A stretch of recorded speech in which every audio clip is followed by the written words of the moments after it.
ఖరీఫ్, రబీ, వేసవి ఇలా 3 కాలాల్లోనూ సాగుకు అనుకూలంగా ఉండే నూనె గింజల పంట ప్రొద్దుతిరుగుడు. ఖరీఫ్ కంటే రబీ, వేసవి కాలాల్లో సాగు చేసే ప్రొద్దుతిరుగుడు పంట నాణ్యంగా ఉండటం, నూనె శాతం అధికంగా ఉండటం, చీడపీడల సమస్యలు తక్కువగా ఉండటం వంటి సానుకూలతలు రబీలో ఈ ఆరుతడి పంట సాగు విస్తీర్ణం పెరిగేందుకు దోహదం చేస్తున్నాయి. ప్రస్తుతం రబీ ప్రొద్దుతిరుగుడు పంట పెరుగుదల దశలో ఉంది. ఈ దశలో నూనె శాతం పెరగటానికి ప్రధాన పాత్ర పోషించేది పోషక యాజమాన్యం.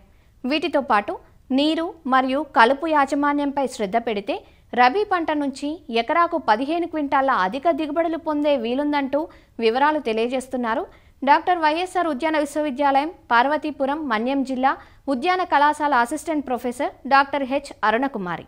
ప్రొద్దుతిరుగుడు అనేది ముఖ్యంగా నూనె గింజల్లో ప్రాముఖ్యత సంతరించుకుంది.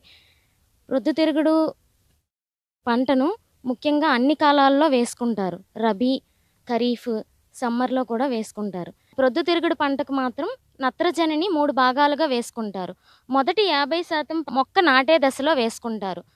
మిగిలిన 50% పంటలో 25% మొగ్గ తొడిగే దశలో, మిగిలిన 25% పువ్వు వికసించే దశలో వేసుకుంటారు. భాస్వరము, పొటాష్ను మాత్రం మొక్క నాటే దశలోనే వేసుకుంటారు. ఇలా వేసుకున్నట్లయితే మొక్క అనేది సమతుల్యతగా అన్ని రకాల పోషకాలను తీసుకొని అధిక దిగుబడిని, నాణ్యత గల దిగుబడిని మనకు అందిస్తుంది. అంతేకాకుండా నూనె గింజల శాతాన్ని పెంచాలి అనుకుంటే 10 కేజీల గంధకాన్ని అప్లై చేసినట్లయితే మనకి నూనె నాణ్యత, నూనె శాతము పెరుగుతుంది. ఎక్కువ నూనె గింజలు ఒక పువ్వుకు రావాలి అనుకుంటే దానికి 2 గ్రాముల బోరాక్స్ పౌడర్ను లీటర్ నీటికి కలిపి పిచికారీ చేసినట్లయితే ఎక్కువ గింజలు, ఎక్కువ దిగుబడి అనేది వస్తుంది. కలుపు యాజమాన్యానికి వచ్చినట్లయితే నాటిన రోజున కానీ మరుసటి రోజున కానీ పెండి మితాలిన్ అనేది పిచికారీ చేసుకోవచ్చు. అలా లేదు అనుకుంటే 20 నుంచి 25 రోజుల్లో చేతులతో తీసేస్తాం. అలా లేదు, మనకి టైం లేదు అనుకున్నప్పుడు ఆ టైంలో ప్రొఫెనోఫాస్ ఎథైల్ని అప్లై చేసుకుంటే గడ్డి జాతి మొక్కలు ఎటువంటివి లేకుండా కలుపు నుంచి నివారించుకోవచ్చు. కలుపు యాజమాన్యం తర్వాత నీటి యాజమాన్యం. దీనికి 500 నుంచి 750 mm వాటర్ రిక్వైర్మెంట్ అనేది ఉంటుంది. నేల రకాన్ని బట్టి మారుతుంది. ఇప్పుడు మనము తేలికపాటి నేలల్లో వేసుకుంటే అది 6 నుంచి 10 రోజుల వ్యవధిలో మనం నీటి తడులు ఇచ్చుకోవాలి.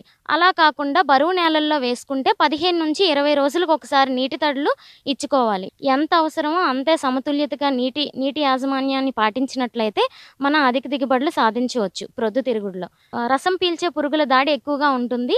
రసం పీల్చే పురుగుల దాడికి ఎసిఫేట్ అప్లై చేసుకుంటే సరిపోతుంది. అది కాకుండా దీంట్లో ఎక్కువగా ఉండే బెడద ఏంటంటే పక్షుల బెడద.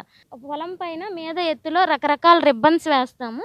దానివల్ల ఏంటంటే సూర్యరశ్మి రిఫ్లెక్షన్కి పక్షులు ఇక్కడేవో వైర్స్ ఉన్నాయి అలా అపోహపడి ఇక్కడికి రాకుండా ఉంటాయి.